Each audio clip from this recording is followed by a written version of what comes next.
Alright, so in this video I'm gonna show you guys how to do an oil change or Nissan Versa Note SR. It's probably the easiest oil changes ever. Thing has like a tiny oil pan, so it doesn't even take that much oil. Tools that you're gonna need: ratchet, 14mm socket, and depends how tight the oil filter is, oil filter wrench, and of course oil catch pan underneath there, and that's pretty much it. And some oil. So first, get underneath here. So here's the oil pan. Look at it, same size as my hand, tiny. So I'm just gonna loosen that up a little bit and try not to spill it all over my driveway while taping with one hand right now. Oop. I'm lying down on the keys, making myself alarm. I got it. The car was actually just driven, so the fluid's gonna be extremely hot. So I'm gonna try not to get any on my finger. A little bit on my fingers. Not bad though. Alright, then let it drain.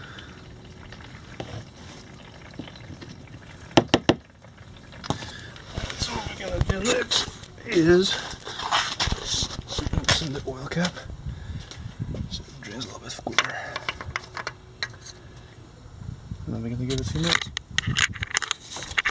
And then after that, we're gonna put the drain plug back on and loosen the oil filter.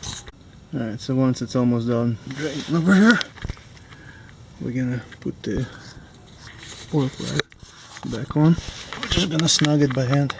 Not gonna torque it yet. I mean, you can if you wanted to. Doesn't really make any difference. I do recommend replacing the crash washer every time you change the oil, but it's definitely not a necessity. Man, this is embarrassing. Could barely get it in the hole. Usually doesn't have that problem. There's the first time for everything, right?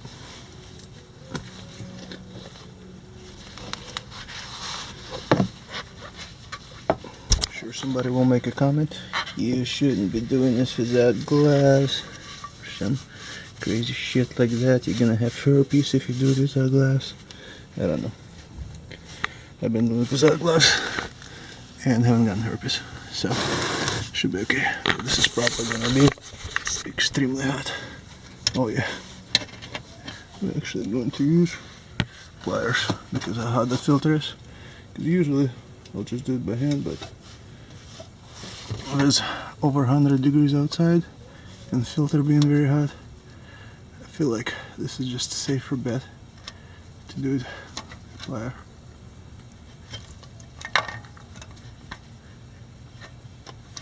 Yeah, because usually when I put them on, or when anybody that does oil changes and knows how to do it properly puts them on, you just do it by hand. You never tighten it with any type of device like wires or anything like that, and you always make sure that you lube.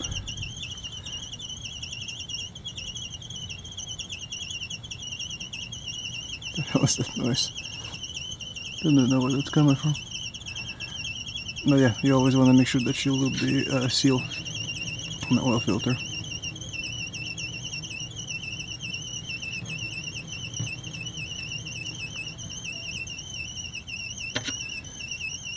It's gonna be so hot.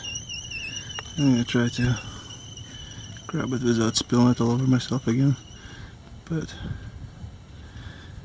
that could be difficult. I think that noise was like hot oil or something. Weird. Never heard that before.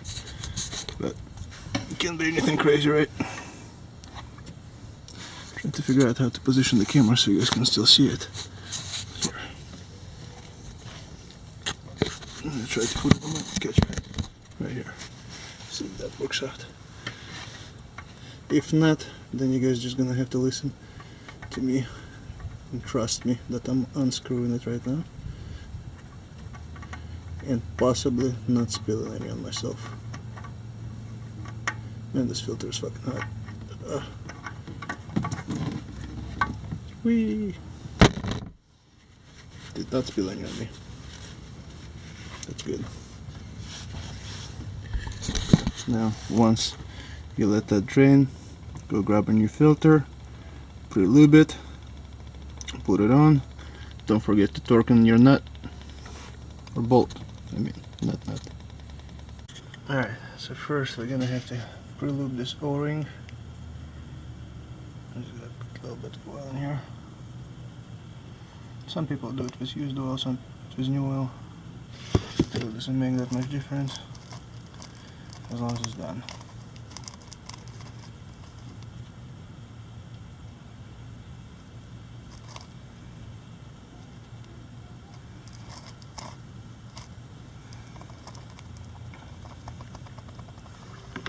Once you all lubed up,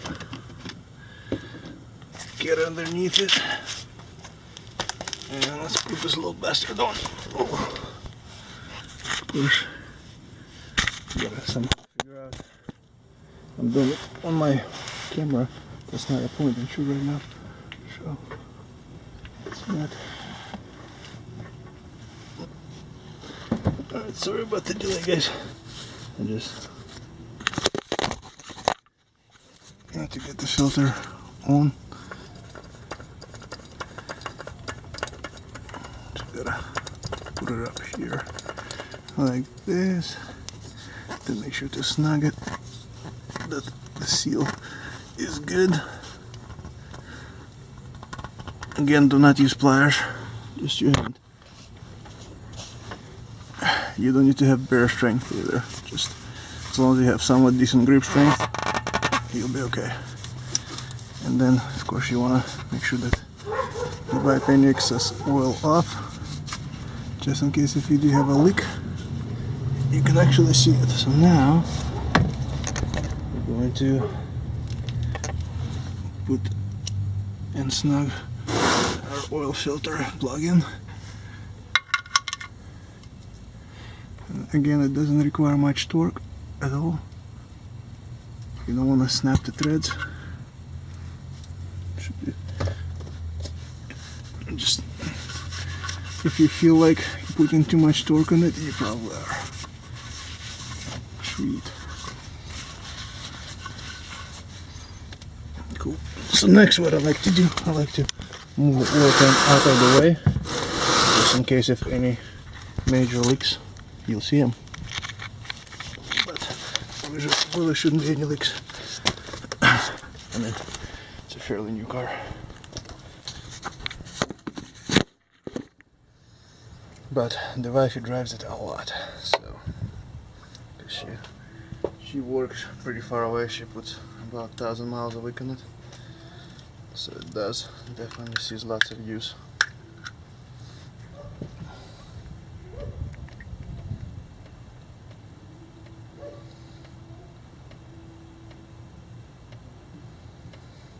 I suggest using funnel, but I don't feel like going back in the garage and getting the funnel, so I might spill a little. At least unlike Toyotas, you can put it in as fast as you want. In Toyotas they have a little plate underneath the valve cover that just prevents you from doing that.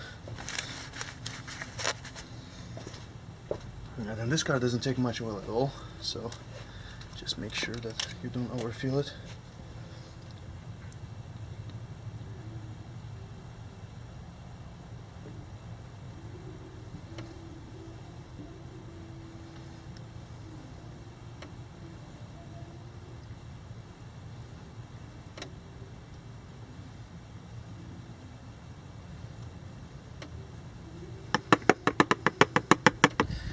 The rest we're actually going to put it from a jug. See if I can get it without spilling. Let's see.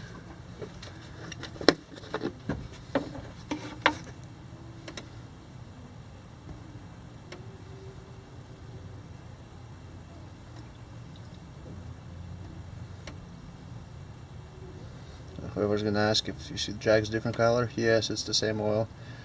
They just changed the jug color. Alright, and after you're done, start it up, check the oil level, and then add more if you need to. I'm gonna start this up real quick. Let it run for a minute. Turn it off.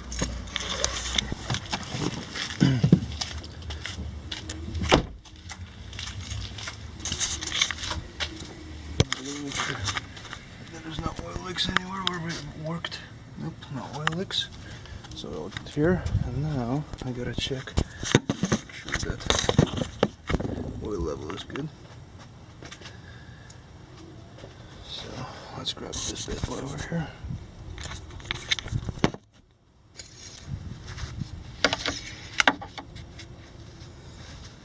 Make sure that we clean it up.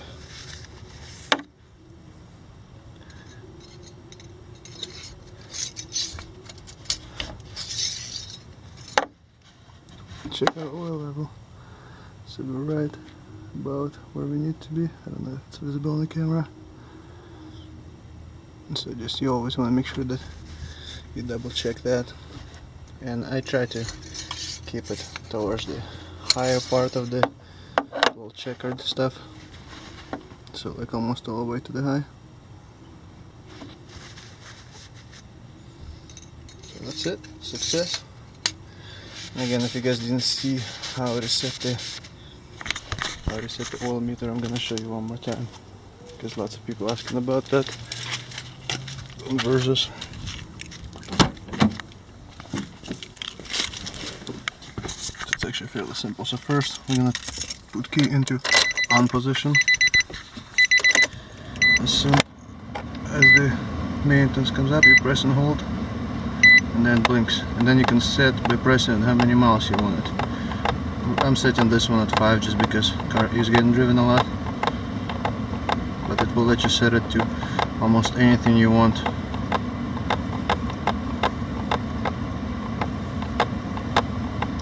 I would like to keep it at 5,000 because I'm running just conventional oil.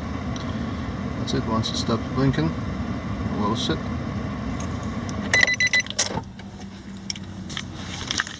Alright guys, thank you for watching. Subscribe. Alright, so as far as the oil, we're just using conventional 5W30. Let's see if we can get it to focus. Maybe. It doesn't require synthetic. It takes only 3.7 quarts of oil. That's this filter being empty, so it doesn't take much at all. I mean, I'm sure you could put 4 quarts, it's not gonna harm it much, but try to get it as far as you can, as close as you can to the level. Plus, if you keep doing your oil changes, you can keep buying 5-quart jugs, and after some time you'll have enough oil that you won't even need to buy any oil. You'll just skip it and just buy some oil filters. Just think about it. You buy 2 jugs, that's enough for 3 oil changes in this car, plus minus.